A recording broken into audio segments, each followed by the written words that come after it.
I listen, like I listen to the poking and people saying like what is going on, like how does he try to connect, how does he able to connect these things together.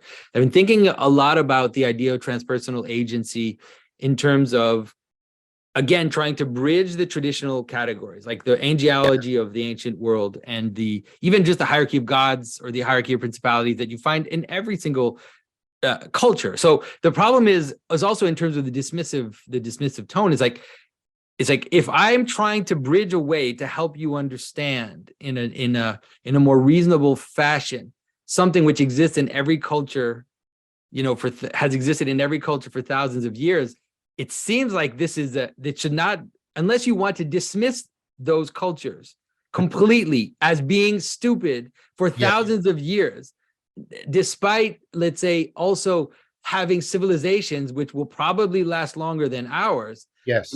It's like, I don't know. I think that it's probably a better effort rather to try to help us understand what they were doing. If we can help people in our terms today, help us understand at least a little bit what they were doing, then it seems like that's something that is worth the effort.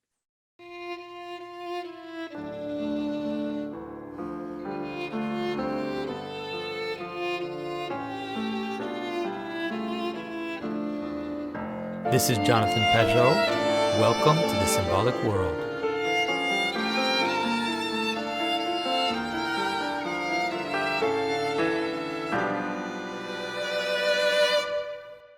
So hello, everybody. There are no introductions needed. As you can see, I'm here with my friend, John Vervaeke, who we've been having conversations now for several years, this growing conversation. And John is working on a new video series called After Socrates. And so I invited him here to talk about it, kind of give us a sense of what it is he's trying to do. And of course, for certain, we will wander into all kinds of interesting subjects at the same time. So John, thanks for coming. Oh, it's a great pleasure to be here, Jonathan. I don't think we talked since Thunder Bay. I don't think so. Like a few emails and everything. And so we're planning another conference, people, by the way, just to say it's going to be in California, probably, I think in the spring at some point. I don't think the dates are clear yet, but it's coming. So that's great. So John, tell us a bit about what this new project of yours is. So this is a project intended to be at the scale of Awakening from the Meaning Crisis, but it'll only be 25 episodes, not 50. And so it's, and really up the production value. And first, I'll talk a little bit about the format, and then I'll talk a little bit about the content. I'm trying to do a lot with the format, really explore and experiment with it. So like Awakening from the Meaning Crisis, there'll be a lecture series, a continual argument that builds. But in addition, there'll be, I give points to ponder. And my intent is that people will ponder that individually, but also perhaps that will help discussion groups, afford discussion groups forming. And then third, for almost every episode, not every single episode, but I give a practice that people can engage in, a meditative practice, a contemplative practice, a dialogical practice, and it builds in order to give people a participatory and perspectival sense of what's being talked about in the lecture. So there are these three things running. And then I also break from it just being me in about halfway through episodes 10A and B. It's me with Christopher Mastropietro, Guy Sandstock, and Taylor Barrett, and we take everybody through, like we do a demonstration and an enactment of meditation, contemplation, some of the stuff I did at Thunder Bay and beyond. And so there's that. And then also there's the series within the series, which is I break from the monologue, and Christopher Mastropietro and I do Socrates and Kierkegaard, and the deep and important relationship between Socrates and Kierkegaard. And then that, of course, gives us a venue in which we can talk about the relationship between the Socratic project and the Christian project. And of course, Kierkegaard wrestled with that very profoundly, and that's being done dialogically. And so really trying to play with this medium and open it up and really exemplify new possibilities for how it can afford people entering into deep discussion, entering into ecologies and practices, getting involved with other people, etc. So that's the big sort of difference in the format. I'm very, very, very, very happy because I had an amazing crew. Chris Altorf and his brother Casey and some other people that just doing amazing work on that. So it'll look a lot better, it'll sound a lot better, and it won't just be me in a room with a whiteboard. It's a lot. I'm trying to, as much as possible, exemplify what I'm talking about in the series. But maybe I'll pause there in case you have. So any is there a public during the filming? Like, do you have people there with you? No, we didn't do that. But I'm hoping that, like I said, that that people will get engaged with it with other people. I'm really trying to exemplify that, encourage that, and give people a chance to bring. I mean, I'm trying to exemplify even in the discussion with Chris, right? Trying to, like you and I have been doing, trying to bridge between these worlds that have typically been isolated, even though we have tremendous resources for trying to bridge between them. And again, trying to do that in a dialogical fashion. Chris is an ardent, I don't know what to call it, follower of Kierkegaard. And you know Chris, you know how eloquent. Yeah, I had a discussion with him that was going to probably be up by the time this one goes up. So yeah. Excellent. That would be great. So that's the format of it. The content is after Socrates in a bunch of ways. I'm after Socrates in the sense of pursuing him and trying to understand him, and all the people who have tried to pursue him and understand him. And then there's after Socrates in the sense of, well, who are these people that came after Socrates? And so I'm trying to trace out the whole tradition, the Socratic tradition, and all the way through up to its culmination in people like Erigena and Cusa. I picked them for specific reasons. I know why isn't Maximus in there or something like that? But well, here's my reason. For me, two of the main themes are this interconnected of that reality is inherently dialectical in the Platonic sense. And Erigena, for me, is really, really clear on that. And then Nicholas of Cusa is the corresponding learned ignorance. And learned ignorance, I think, is the culmination of the Socratic proposal that the wise person is the one who ultimately knows what they do not know. But of course, taken through this whole huge Neoplatonic and then eventually Christian Neoplatonic tradition. And what I'm trying to do is help people. I'm not claiming that this is what was going on in Socrates or the Platonic dialogues, although I'll make a lot of arguments around it, but I'm trying to reverse engineer from this whole entire tradition what is, right, this whole Socratic, Platonic, Neoplatonic practice of dialectic into dialogos. I'm trying to reverse engineer it and make it plausible, make it powerful, make it practicable for people. That's the content.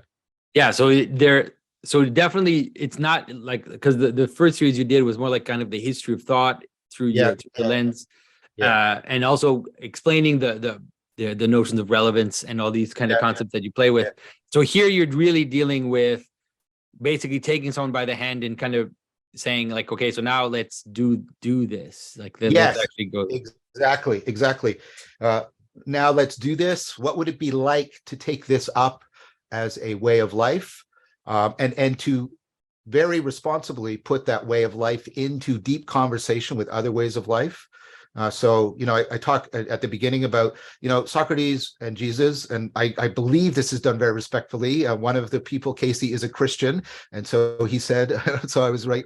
But, and because they both talk about being midwives, helping give birth, and and there are Christians who have talked about that, and I said, so I want to pick up on that, and then that's why it leads into, what's the deep interconnections between the Socratic way and the Christian way, first in that culmination in Erigena and Nicholas of Cusa, but also in this deep dialogue that I'm having with Chris about Socrates and Kierkegaard, and how Kierkegaard is really, I really recommend people to really like the philosophical fragments where he's really wrestling about, how did Chris put it? He's a follower of Jesus, but Socrates is his teacher, right? And so there's this because he wrote his PhD thesis on Socrates and things like that. So right, so I'm really wanting to help explicate, exemplify the Socratic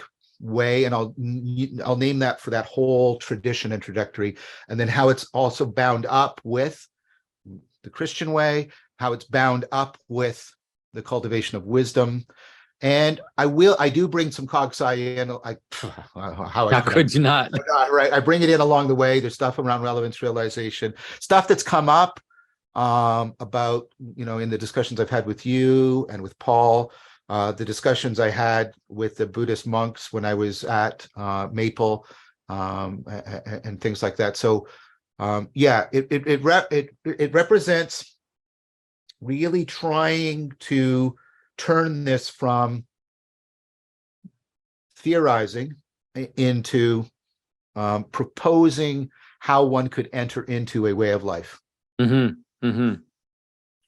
So do you think that, let's say, because you talk about how for you this process culminates in Regina and Nicholas of Cusa, do you think that in the West people went away from what Socrates had brought at that point?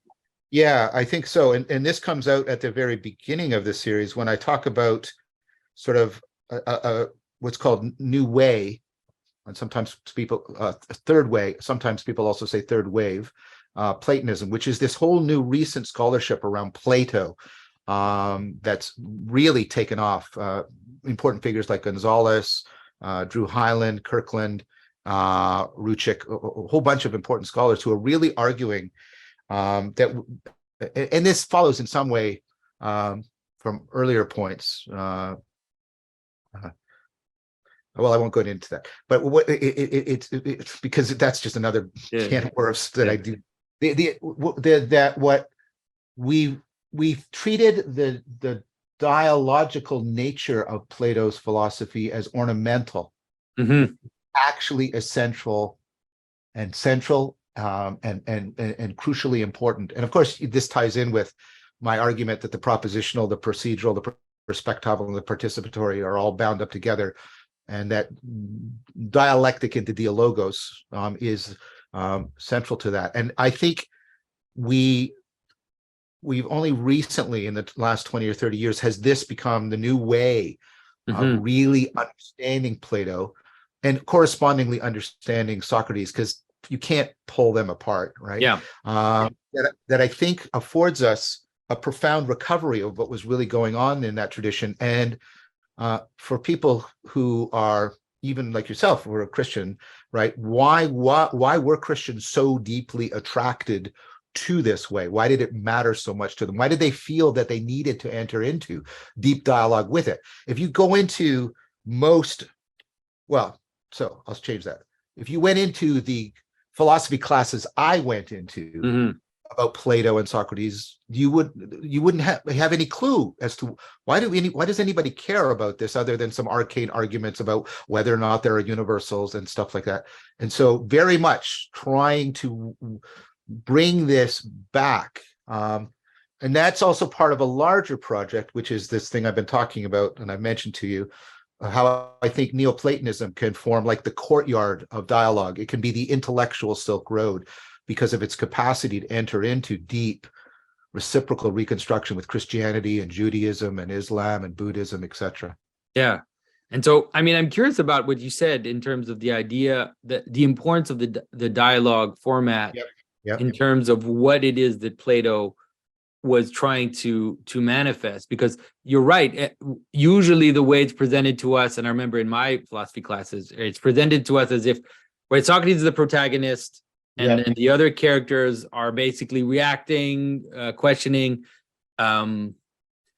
challenging Socrates, and then Socrates is, but he's he's the thread you have to follow. And so you see it more. How do you see that, like in terms of how the dialogue functions how the dialogical aspect functions in the dialogues? So it's very important to pay attention to the fact that many of the dialogues end in aporia, which really undermines the claim that what Socrates is doing is laying out an argument and he's got a conclusion that he's trying to get us to. Instead, so for example, there'll be a dialogue on courage, and you'll have two figures, two generals, I believe, and they'll both be talking about courage. And then Socrates will do his thing. He'll ask the questions, and the definitions don't hold. They don't, right? And if you just follow sort of the propositions and you don't pay attention to the drama, you'll come to the conclusion, oh, well, look, it just ends in skepticism. Socrates himself says, I don't have a definition, right? Pay attention to the drama. The two generals, first of all, they represent different things, and I'll come back to that in a sec. The two generals say, we want our sons to spend time with you, Socrates. Because the whole question was, where should we send our sons to be educated so they're more likely to become courageous? So wait. What's going on in this thought? If you pay attention just to the propositions, like skepticism, but why, if this argument just leads to a skeptical conclusion, do the generals say, and this is a moment of drama, oh, but we want you to be the person that we send our sons to in order to learn courage? And you realize, oh, Socrates is right. He's exemplifying the virtue. And part of the exemplification is the point that it has to be exemplified. It cannot be captured by statement. But you don't see that if you don't follow the drama. Then you have to pay attention to the character of these two generals and what the one general, he just, I know, here's my intuition, and right? And Socrates challenges that first person intuition. The other person represents sort of third-person authority. Well, the sophist taught me this, and here's a definition, and here's a definition, and Socrates demolishes that. So the first person and the third person are demolished, and what's left is the value of the second person perspective, the dialogical perspective. You have to put the character, the drama, together with the argument to see what is actually happening and what is actually being conveyed. Did that make sense? No, that makes sense. I mean, it's like, because I think that I've also been very influenced by the way that I was taught Plato. And so, it also because of Plato's kind of hostility and Socrates, is the hostility that existed between him and the playwright, the hostility between the way that Plato represents the poets and all of these ideas. And so there's a way in which you feel as if the dramatic aspect of the dialogues would be accidental, but I mean, I think you're forcing me to rethink the dialogues myself, because what you're describing makes a lot of sense. Like, it makes a lot of sense in terms of how it is that it can also help us explain sometimes why Socrates does certain things, which are sometimes rather mysterious, like in terms of logic. Oh, yes, exactly. Because he's often doing something for a pedagogical purpose than for a strictly logical connection to be made. And like Reed, I got the great pleasure to talk to him, and we're going to talk again, DC Schindler, his book, Plato's Critique of Impure Reason. And he just lays out, like, even the structure of the Republic, how Socrates goes down to Piraeus, and then like he's actually exemplifying going into the cave, right, and then coming out of the cave. Like, there's all of this is going on, and you have to pay attention, because why is Plato putting in that structure? Because Plato's trying to emphasize that the ascent and the return are both important to understand what Socrates and what wisdom are about. We have tended to only emphasize the ascent, but Socrates' return into the depths of the cave is as important to understanding the Socratic project. And so again, you have to pay attention to the structure. And I think I agree. It helps to explain so many things. Like, there's dialogues in which Socrates is the one that's getting sort of beaten up. the Parmenides, famously. Yeah. Right. And there are dialogues when Socrates withdraws, or he's not even present, like the later dialogues, because Plato he keeps trying to dramatize and write something, and he's trying to. And in the letter, right, the seventh letter, Plato talks about how he gave the world a more beautiful Socrates, right? And so you have to, like, there's something going on there above and beyond.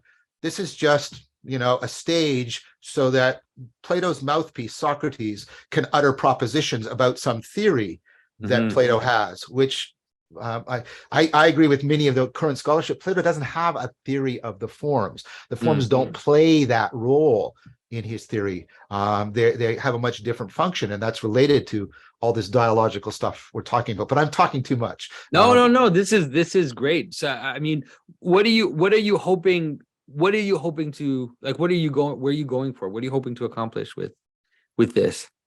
Well, I'm hoping that. Well, some things have already happened. Some people are, even before this, because of some of the interviews I've been having and discussions, they're going back and rereading Plato and getting stuff out of it that they didn't get before. And I think that's important, because I agree with Arthur versus Lewis. Because we often don't read the actual dialogues. We read, regurgitations of them, because we read in secondary sources. I had a similar experience. I read the Phaedra recently because I was talking about the problem of pharmacon, and I was in Derrida, and so I went back to read Phaedra, and now that even what you said just lit so many things for me, because there's some gesture that Socrates poses, like he covers his face at some point because he's too embarrassed to say certain things, because it's like this weird relation of seduction. You're not sure exactly what's going on in terms of Socrates and Phaedra, and so you realize that the gestures he's posing, the actual physical, the way that he's described as acting, is part of what he's trying to bring out in the problem of this outside world that he's in, crossing the river, going outside the city, and now what is that space? Yes.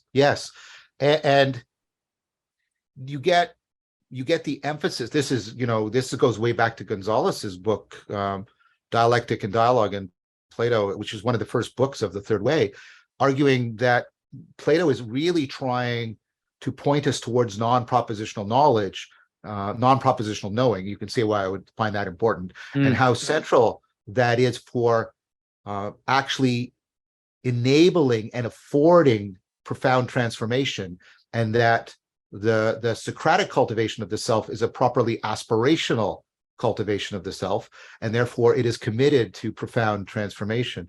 So all those things that Socrates are doing that are so weird, right? If you go back and reread them, they make a lot more sense, which is what good exegesis should do. If people could read in this new way, that's important. If they would. I agree with Arthur versus Lewis that I think Neoplatonism is kind of like the spiritual grammar of the West. You and I sort of agree and sort of disagree on that, and that's fine. But I think the degree to which people are, and I don't mean this in an insulting way, but the degree to which people are ignorant of it, and the degree to which people only know of it as a set of propositions about weird things that people used to think, I think is the degree to which people are cut off from this very valuable, way of life. And I want to be able to afford people returning to this way of life. And as I keep emphasizing, that returning to that way of life in a dialogical fashion, which means that way of life has to be put into dialogue with other important ways of life. And that's what is needed right now. Well, that's my proposal, at least. Yeah. What I love about what you're saying in terms of our constant discussion is that there is a sense in which you seem to be proposing that the vision that Plato presents, or even the vision that Socrates presents, through Plato, is bound in the drama. Like it's a story. Socrates' story is really that which is carrying, which is preventing the ideas from being only propositional, which is bringing them into this engaged experience. Yes. And again, I don't deny the importance of the narrative. But I would say that the point of the narrative, given my previous point, is to take us to what is beyond the narrative, the non-propositional, the non-narrative in some fashion, the relationship to the good or to the one. And I think that's important. Because of you, I'm in, and I'm grateful for this. I'm in, and these videos are going to be released soon. I'm going to have two videos, but I've had discussions beyond this with Bishop Maximus from Patagonia, who's an Eastern Orthodox bishop and also, but also philosopher. He teaches in the seminary, and we've been having an ongoing discussion about this. He has a proposal about what he called, and he's very strict about this, the transfiguration of Neoplatonism within Christianity, Yeah. and how that differs from how it was taken up in the West in scholasticism. I think that's very, very cool. And so I don't want to deny what you just said. But I want to say that Plato uses mythos, and this is something people forget. Like, and he uses symbols in your sense of the word. The divided line is not it's something more. Like the sun isn't just an allegory. We literally do depend on the sun. Right. And so they're like, you have to take all of these things. You have to take the symbols, the narrative, and the argument, and also the character that's being portrayed. Like, all of this has to be taken in. And I would argue, because what Plato's trying to do is, I mean, he's clearly trying to get us, he's trying to activate and integrate and make it present to us, the non-propositional, and how important and central it is, and how much it affords a way of transformation. And that's why he uses all of these things, because he's trying to simultaneously trigger the propositional, the procedural, the perspectival, and the participatory, and integrate them, and then orient them towards something. Yeah, that's, I mean, I think what you're saying, I mean, I have to stop thinking because it's really, it's like I'm going through what I know. Like, I haven't read all the dialogue, but like of the dialogues that I have read, I'm kind of going through them, and I'm seeing, and also because there's some elements, like you said, there's some elements of the dialogue which gets pulled out sometimes and shown as being exemplary of what Plato thought, but then you find contradiction if you see it that way, right? And so right in the symposium, you get this silly myth, right? The silly myth of with the round people, like there's this idea, do you want a logos or do you want a myth? And you get this like really silly myth of these circuit round people, and like the two opposites that join together, which is weird because the modern people are now sometimes using that as a actual like myth that ancient people believe. But when you read it in the text, it's clear that they're making fun of this. And so I remember having professors telling me like, this is Plato mocking mythos and how mythos isn't part of his thought. But then when you see some of the images he used, like the image of the chariot, for example, with the two horses, like there's these images that he uses that are right out of like my symbolic playbook, right? They just perfectly fits into this idea of a. And even there, I think Plato's critique of Aristophanes is nuanced. I don't think it's mockery. I think he also thinks there's something right about this idea of love finding something that that is lacking in us, and that we can't give to ourselves, but we nevertheless need for our core self. Like there's stuff in there. Because Socrates actually says that he thinks that, well, it's sort of, Plato seems to indicate that Aristophanes' speech is the best one until Socrates speaks. Right. Yeah. Right. Because all the other ones are like sort of medical reductionism and just self-indulgence. But Aristophanes is, so I agree, there's a critique there. I think it's more subtle than mockery. Yeah. Okay, good. I think it's like, again, it's like, what's going on there?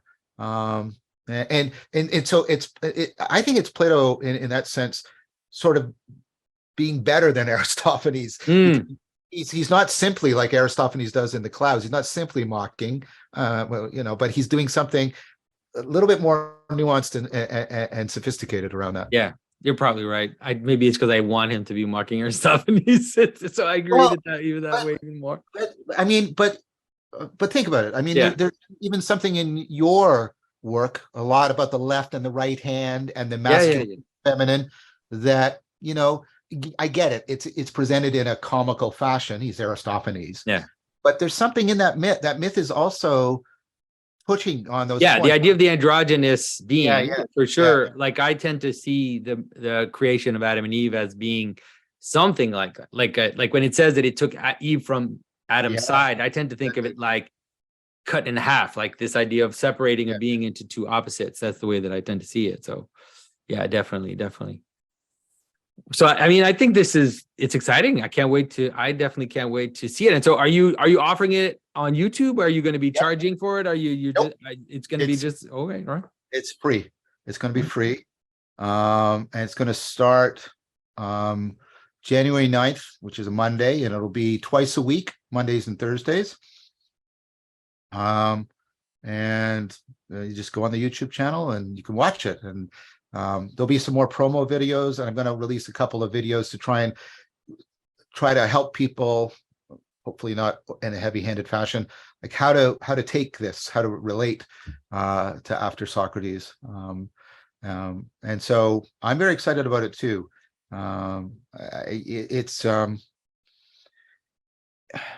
It feels, Awakening was really comprehensive. It was this huge argument.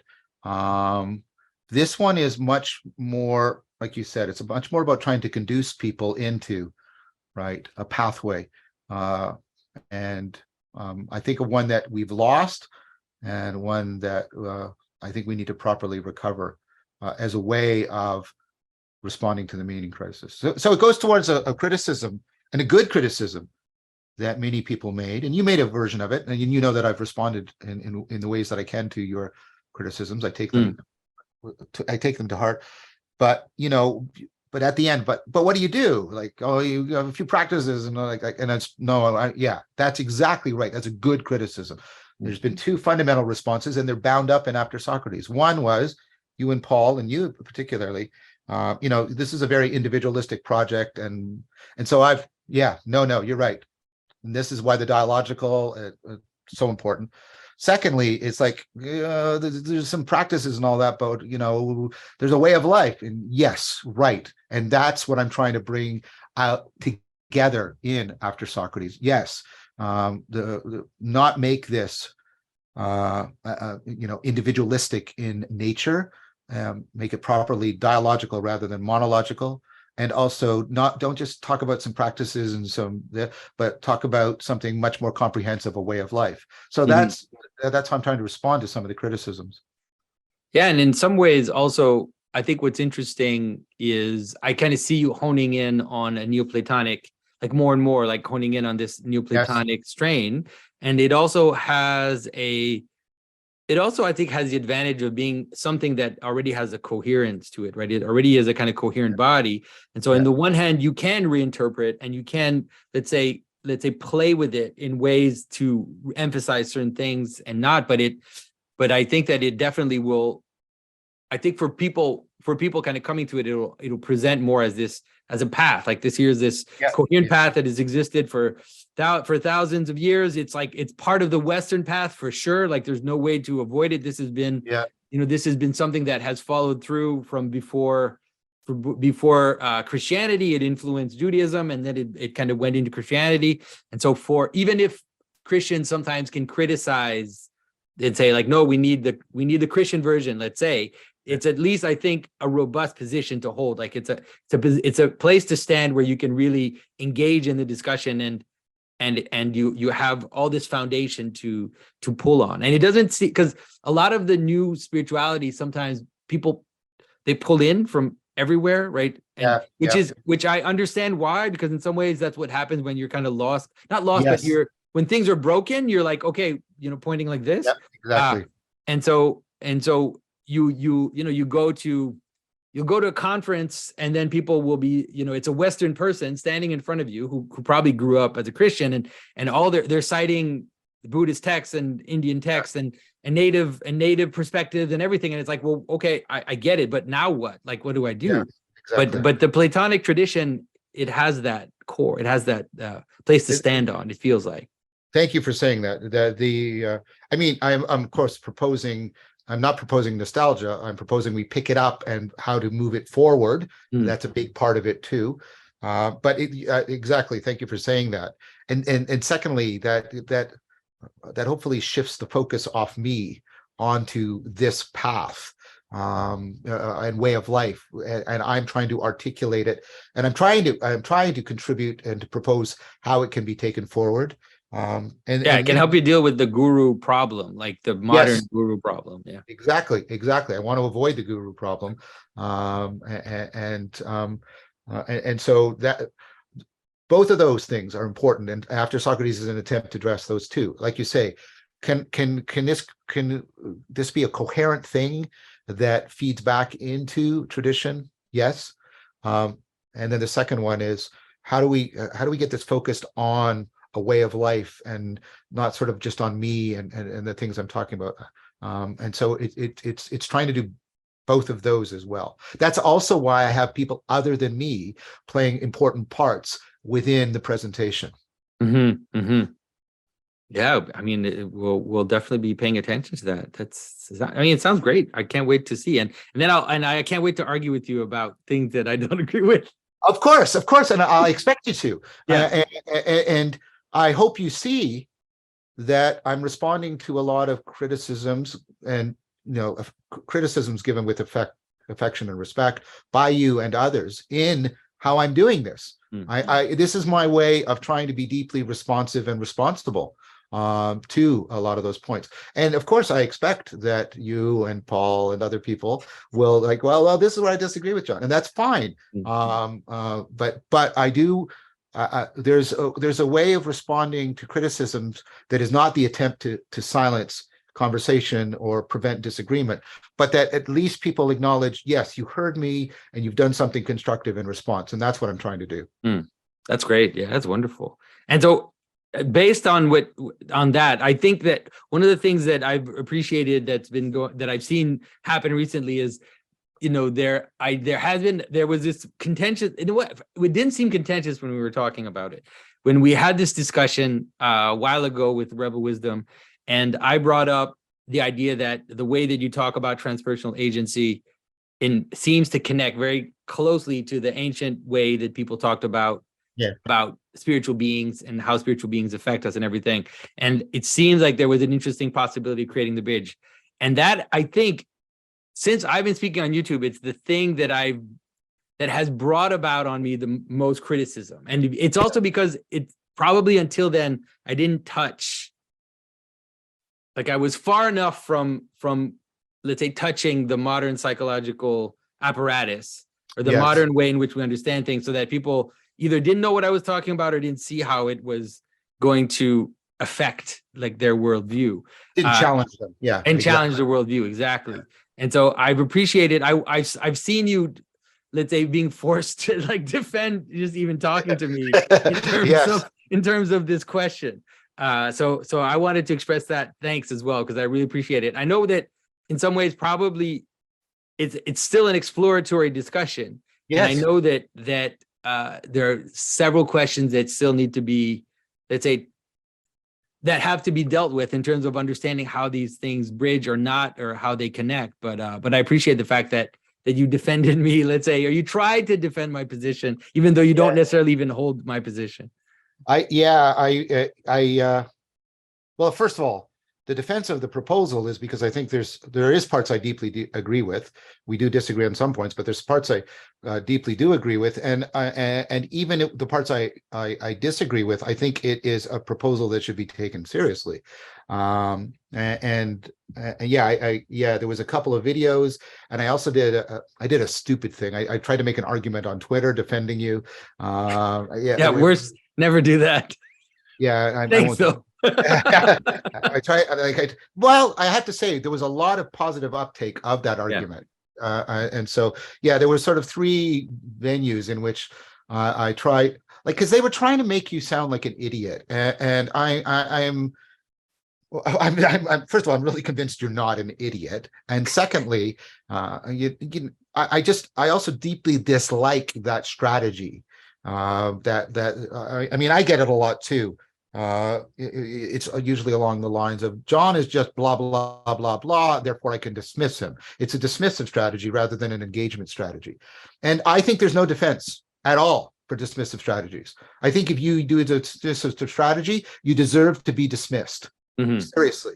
And so that also sort of got me a little bit like, first of all, Jonathan's not an idiot. He enters in good faith and he brings a lot of intelligence. I tried to bold out what I thought the argument was, at least how I was taking it. right? And then it's like, don't be dismissive, engage or shut up, right? I'm sorry. I'm just like, please, right? We do not need we like that dismissive. I don't have to think about you because here's my, you've put in 2 decades of work, and I can dismiss it by this this 3 sentence response. Like come on, like please, right? Enter in, like ask questions, make criticisms, but do it in an engaged fashion. Don't try to be dismissive. And what I was hearing was an attempt to dismiss you, which is also what that irks me. Yeah. And so I've been thinking a lot about, because I listen to the poking and people saying like what is going on, like how does he able to connect these things together.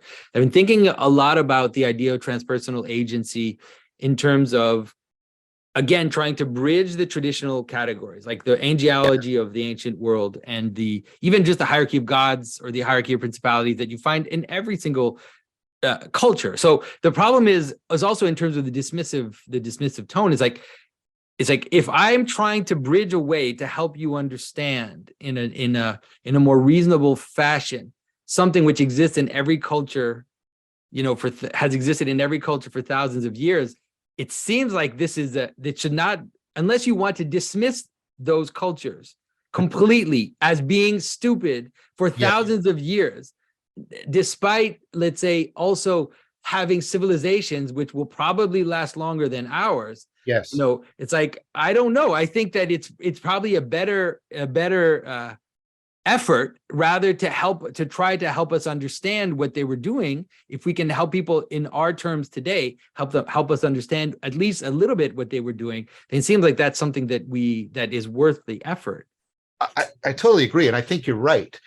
I think that part of this is right, exactly, sort of the Enlightenment mythos of the priority of the present and the future, and that the past is something we leave behind because it was bound in superstition, etc. I think it's completely legitimate for us, with knowledge that we have, that people in the past didn't have, to make criticisms. But I think it's also important to realize that we, as you said, are also locked into ways of seeing that might be open to serious education by paying attention to what other cultures at other times have said, even our own culture in previous historical epochs. This is part of what I was saying earlier about, like, we had a way of reading Plato that was largely so that we could put Plato behind us, so that we could get to Descartes. This is like this introduction to philosophy. Here's Plato, here's some Aristotle. See why this doesn't work? Descartes, right? And then Descartes, Kant, and there we and right? And because all that really matters are these core epistemological problems. It's like, well, maybe not. Maybe that's actually the wrong way of framing the whole problem of, right? And so I think that there's a lot of trying to dismiss you, because you are doing exactly what you're talking about. You're trying to say, maybe there's something we can learn from these people and their mythological worldviews. I happen to agree with that. I don't happen to agree with everything you say about it, but I happen to agree with that part of it. Yeah. And I'm not quite. And even when I made the argument, I said, like, putting aside the religious thing, Durkheim makes similar arguments. Yeah. And Durkheim is like central to anthropology and sociology. I'm not saying Durkheim is right, but people don't go, "Oh, stupid Durkheim." Who, like, no, he's a pivotal figure. Like. Yeah, I think the difference between let's say what I am trying to propose and what Durkheim would have been proposing is that I am proposing a type of agency which is real, coming from above. And so it's not just that humans put things as, elevate things as being, let's say, totems, or characteristics that they create their identity around, which seems to be more a bit what Durkheim was proposing, rather that there's definitely a top-down relationship that identity then binds, and that there is a form of agency which binds coming back down on the group, which is bound by it. Okay, so two things to say about that. First of all, that second part, I think there's a cognitive scientific argument to be made about that, about distributed cognition and collective intelligence, top-down causation. And you know that you and I have talked about that.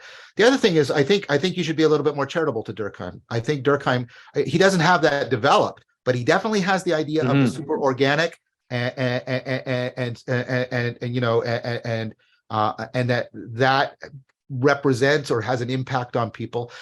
I think it's preliminary in Durkheim, but I think there's a legitimate opening even within Durkheim for talking about, right, collective intelligence, distributed cognition, and its top-down effect on an individual participants, which only strengthens the argument to my mind. Yeah. And I've been thinking a little bit about the question of independent existence, because I know that's one of the things that came up in the discussion, which is that, do these angels exist without humans, right? Do these transpersonal agencies exist without humans? And I always have the same approach. Like I really believe in a fractal structure of reality. And so if I want to test something up here, I test it down here at my level. And I use that as an analogy to help me transpose the problem. And so the question the same question can be asked about me. The question is, do I exist without my body? And the answer is, it's a ridiculous question. It's actually not a question. Like, what are you asking? You know, at least in the Christian position, like St. Gregory of Nyssa says clearly that humans begin to exist in their bodies. They don't pre-exist in some temporal way. You could say that they exist in the mind of God from all eternity, if you wanted to say something like that, or they exist in the totality of all things. Like, there are ways to formulate like a kind of pre-existence, but it's not a pre-existence in time. And so the idea of understanding transpersonal agency seems to be the same. So there's a manner in which we can say it pre-exists, just like you could say about you in certain manner. Like, just follow me through this argument. I'll give you space. Right, that you pre-exist your body. And the reason why you could say something like you pre-exist your body is because the elements of your body are changing. And so, like, the actual like chemicals in your body and the parts, like, they're not the same that you had when you were born, right? They've moved. It's a what is it? The ship of Theseus problem, right? Yes, very much. And so you pre-exist your body in that sense. And so you could also understand that transpersonal agency pre-exists the bodies in that sense. That is, a basketball team that has a coherent agency acting on it, that acts as a body. The players can change, right? And even the management can change. There's a certain amount of variability possible in the body, but the agency can remain the same despite the change of the body. There's a limit. At some point, if you shatter the manifestation too much, like if you shatter the body too much, then at some point it separates, and then there's no being. Like, there's no being anymore. But so I think that if we see it that way, then we can both understand the reason why we talk about angelic preexistence, but also understand that angels don't exist without their subtle bodies either. Like, they exist in the world through the effects that they have. And so that, you know, the angel of charity doesn't exist without charity. Like, there has to be acts of charity in the world for the angel of charity to exist. Like, let's say that the angelic, the virtues, which are one of the hierarchy of angels, are the easiest to understand in that sense. It's like, there is no angel of hope without hope. There has to be hope. There has to be a body of hope for the angel of hope to exist. Okay, first of all, this is tremendously helpful. Let me try and say something similar. And so we talk about non-reducibility. You can't reduce. I can't reduce you to your chemical structures because you are instantiated in different chemicals, and your body isn't the same, even physical body it was when you were 25, and all that sort of ship of Theseus kind of thing. And same thing with a computer program. I can put this computer program in this computer or that computer or that computer. What makes it the same program? Now, can it be free of any computer? That's weird. But can you reduce it to any one computer? No. And in that sense, it pre-exists being in that computer because it's in this computer, etc. And then secondly, like you said, that these things can't exist independently of their manifestations and I think I'll try and phrase this as a question. There's a connection that coming up. We got into a point in our discussion where I proposed to you that these higher things might not have consciousness or self-consciousness, and you were very gracious about that. You said, there might be something in that, because the angels are actually really weird in a lot of mythology, and they like the angel of death, is that a self-conscious being and stuff like that, and I thought that was also very helpful. Because I think there's a lot of questions that are being mixed up together here. So are these things self-conscious? Do they exist before us, independently from us, self-consciously? And I think what you're saying, and I'm not saying we completely agree, but you're saying those questions are kind of picking up on the wrong parts. Like, you're emphasizing aspects of the mythology that are not actually the parts that should be emphasized. So I guess what I'm asking is, does that sound like I'm getting you fairly? I think so. I do think that I'm far more open to the idea of consciousness, Yes. transpersonal consciousness, because I really don't see any reason, apart from that I can't experience it, that consciousness and self-consciousness should that human beings should be the crown of consciousness. Like, I don't necessarily see that that's necessary in any way. Like, because I see consciousness scaling, up to me, up to a human, I have, like I said, just the reason why I hesitate is because I can't experience the consciousness of a transpersonal being. Like, I don't have access to it. I don't know, like, I don't even know what that would be. Like, what type of consciousness would it be? But I definitely don't exclude it, because there's something, it's interesting though. There's something about agency and consciousness, which I find fascinating in some of the secularist type of arguments, which is that there seems to be a desire to make, like, the human person very, very special in some ways, because the offense that I feel, like, there's almost this sense of, like, that all of a sudden, you're touching this deep taboo when I say, why wouldn't there be transpersonal consciousness? Like, why does it bother you that would be a reality? If you notice the pattern of agency acting on groups of humans, why does it bother you that there would be consciousness? As even a materialist, like, even as a naturalist, why would the human being be the summit of all things? Like, that's also something that I've been wondering about in terms of why. Let me help you on that. Yeah, let me help you on that point, and then I'll first of all, it's like, notice how important consciousness and self-consciousness is for agency and for attribution. And you're trying to put that into a worldview that often tries to claim that consciousness and self-consciousness are reducible, epiphenomenal, of no, like, that's a big tension. That's a huge tension in that sort of position. It's like, then you're saying that there really is something ontologically real and important about consciousness and self-consciousness, and that doesn't fit in well with any kind of reductive materialism. So first of all, I think you're arguing a bit strengthened there. Secondly, this has to go, and I don't want to repeat our conversation, right? I never said in principle that it wasn't possible. I just said, I think I do kind of something like you do. I look at what are the conditions that seem to track here with consciousness about connectivity and recursivity and stuff that really exemplified in the nervous system. Do we have good evidence that that's possible? Is it logically possible? Yes. Do we have any physical means of instantiating that right now? I don't think so. So I tend to say, I think we have clear evidence for intelligence. I think that not in principle, but in practice right now, I don't see how it can be the case. So you would say intelligence and agency, but not consciousness. So here's my full thing. But not self-consciousness. Right. Intelligence and agency, not consciousness or self-consciousness, but not in principle impossible, only in fact. Not the case. That's a different thing. Yeah. So, sorry, because we are going to kind of jump back into our conversation.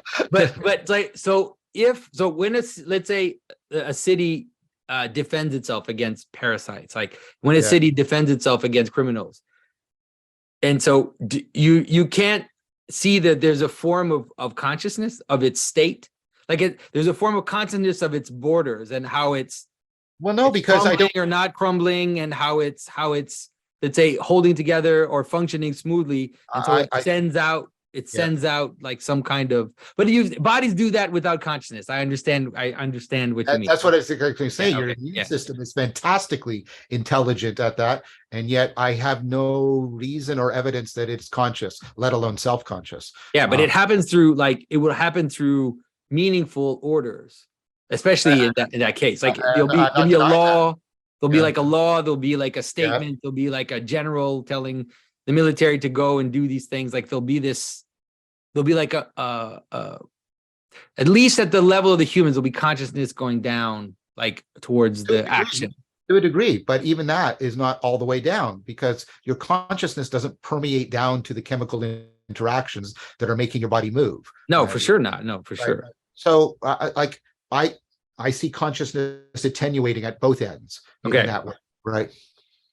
All right. So I like I said, I mean, I definitely hold the traditional, I hold a traditional kind of Yeah. Christian position in some ways. So I tend to, but I understand why we need to definitely to do, I need to think about it more, and we need to do more work in terms of trying to find ways to formulate the analogies so we can see how far we can go with this question. And I also again want to say, the 3 papers that I published with Dan Chiappi about, the scientists moving the rovers around in Mars and all of this, 2 things.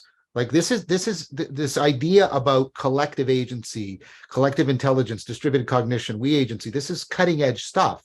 So this is innovative and important. And secondly, and this is not inconsequential. And I've picked up on this in some of the talks I gave like the talk I gave at Cambridge, and so, like there was a spirituality that naturally sort of emerged within the scientists. This weird thing about how they really almost sympathetically, magically identified with the rover, and they did these rituals where they would embody the rover, or they would anthropomorphize the rover and personalize it. And this was not just ornamental; this was crucial to them being able to do the work. Like that's also an important point to be made, and I make it. Like again, it's not the same as what you're claiming, but Yeah. it also means that you're not like saying something completely like out of the blue. Yeah. Well, for sure, in the case that you're talking about, it could definitely help you understand totemization practices, like different Yeah, types of practices, tribal practices of identification with spirit animals, yeah, like this idea of certain characteristics that we recognize as identifying us and then binding us, but then also manifesting in the way we act. And so you could see how that would function to cohere a group and get them to act coherently against their enemies in the world, together yeah. with other tribes. Like you can understand that with your Mars rover experiment, definitely. Right. And it points to the ritual and the imaginal. Like that's not just sort of a belief system. They're enacting it, and they're drawing on the photographs, and they're doing all this stuff that's imaginal in order to afford them actually being able to be present on Mars, to get that actual perspectival knowing. Like it's so again, I agree with everything you said about, and Vervaeke does use the word totem, by the way, that the rover became a totem for them. But I want you to understand that it's simultaneously like a social process, but also it interpenetrates deeply into cognitive affordance. It actually enables people to see and to do the work they need to do. Yeah, it's not just like you said. It actually makes it easier for them to exist this way. Like it's not just that they're not just telling themselves. I mean, like let's say like it's not just a team rallying themselves up, with their mascot and with their thing. There's something more. There's more of a kind of an actual embodiment of the rover through practices that make it that what they're trying to do is more effective. Yep, exactly. And that, by the way, then feeds back that the spirituality and the affordance of agency feed back into the point we were making before about top-down effects actually making a difference in the cognition and the sense making of the individuals. All right, yeah, that makes a lot of sense, and definitely it is more food for thought, and I know that we're going to continue this conversation forever as long as we still breathe. So I would want to say that this stuff, and actually some of the more recent stuff I've done on the imaginal and the ritual also gets developed and articulated in After Socrates. Yeah, and I think that's great. I also think that I mean, I'm going to say this, I might get in trouble for this, but the notion of the imaginal has been controversial in Orthodox circles because of the ascetic practice of hesychasm. And in Yes. hesychasm, because what the monk or what the practitioner is trying to do is to attain unity, full union with God. Yes. There's a Yeah. sense in which the imaginal space becomes a dangerous space. Like it's Yes. an intermediary, like it's like the spirits of the air, right? It's this intermediary space that has to be crossed in order to reach the higher space. And so the tendency is to say, ignore the images, ignore the imagination part, so that you can reach silence and beauty and light, right? So basically going all the way up into the highest sphere. But I think that a lot of work that certain people that I know have been doing, Father Silouan Justiniano, some of my work and other people's work as well, by using iconography, like what we did in Thunder Bay, Right. by using iconography as the support to show that this imaginal space also has a positive manifestation. And it's like the church full of all these paintings and drawings and images. Yes. Like it really is. And the way that it's structured and how it does represent a cosmic image and all of this, I think has been a good bridge to help people understand that there is room in Christianity for this notion of a positive vision of this intermediary world and the imaginal space. And we need it, because without it, I think that we're very, like Christians are very vulnerable without developing a robust vision of this intermediary space. I totally agree. And I think the imaginal is, I mean, it's like what we said about narrative, right? It's bound up with human cognition in an important way. I would propose to you that my attitude towards the narrative is the same one you're trying to propose about the imaginal. Yeah, right? so you're so right.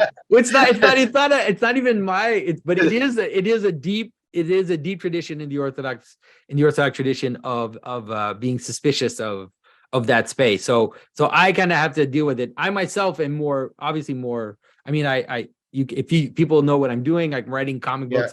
I'm making all these things. I'm obviously I have more room for it, but I also want to formulate it in a way that's respectful to the tradition, because I do believe that there are good reasons why hesychasm had the form that it did. So maybe then what I've been trying to say, and again, we don't have to pick this up because we keep going. This is another one of our things. And by the way, before I forget, you released a video, I think it was part of your Q&A, where you sort of said flat out, John is right about this, about the nomological. I want to now return and say thank you for you doing that. That was gracious, and that was, part of what we're all trying to do here together. But what I want to say is, I think the narrative is important. It is powerful, but it is intermediary. That is, in a nutshell, what I'm trying to say in a lot of ways. Yeah. And I keep getting cast as John doesn't like. It's unfair to attribute to me. John's a critic of the narrative, or doesn't think narrative. I've never said that. I never said that in Awakening from the Meaning Crisis. That is not my position, and I don't. And it's really straw personing me to attribute that to. Yeah, but I think that understanding, and this is the same for the imaginal question as well, is that you see it in the ascetic. St. Gregory of Nyssa's Life of Moses, you see it clearly in that text. You see the Moses goes up the mountain, he removes the garments of skin, he removes the layers, he moves into divine darkness. So he basically moves out of any form, any representation. But then when he crosses that space, he's given the pattern of the tabernacle. And so the idea is that this space, which is above the narrative and the nomological, let's say the transcendent or the non-dual or whatever, however you want to name it, it's the source of it, right? Yes. It's the source of that other space. And so it gives birth to it, and it gives it its proper form. So you can have both the ascetic understanding of moving into that which is beyond being, but then also understanding that, it's also the father of being. It's also that which gives being, makes it exist. you just did, to my mind, and I don't think this is dismissive of what you just did. I'm not taking anything away from Gregory, but that's also Socrates. That's a republic, the ascent, and then the return. And if you separate the ascent from the return, you don't understand the ascent. And Plato is very, very clear about this. Yeah. And DC Schindler makes a fantastic argument about it. And that, see, that's what the fact that there's that convergence there about exactly that point, right? And that's, again, that's why I want to be doing what I'm doing, because then we can, oh, right, let's make these connections. Let's draw this out. Yeah. But that point, I think the point about how the transcendent gives birth to the world and how the world actually exists out of it, I think it's important today because there's let's say in the spiritual but not religious, you get that argument, right? Where it's like, well, I don't want the religion, I don't want the forms, I don't want any of the practices, I just want the top thing, right? I believe in non-duality, I just want that, and everything else, like, I don't want. And so there's a kind of naivete about then how does then the world exist? Like, how is it that there's more than a naivete? There's more. There's more. Yeah. Here's Schindler's read on Plato, which I think is profound. The absolute that does not include the relative is not the absolute, right? Because then it's not. If your non-duality does not afford and properly, I don't know what to say, give birth to. I'm trying to, like, I want to give. Right. Then you don't understand. You haven't properly understood it. You've reified it. Like, again, the ascent and the descent, the emanation and the emergence. You can't. You and I've been sort of not arguing, but this is something we're converging on a lot on. And I think that connection you just made is so appropriate, right? There's a profound naivete because it's based on a profound misunderstanding and misapprehension. If you think the absolute does not include, and I mean deeply encompass and interpenetrate the relative, then you have not understood it at all. You've turned it into something like a totalitarian thing, a totalizing thing, rather than an absolute. And I think Schindler just knocks that argument out of the ballpark and just says, look, and this is Plato's argument again and again and again and again. I think what you said, I'm just deepening it, that spiritual bypassing is not just naivete, it's naivete that is driven by a kind of profound misunderstanding and misapprehension. Yeah, and like you said, it leads to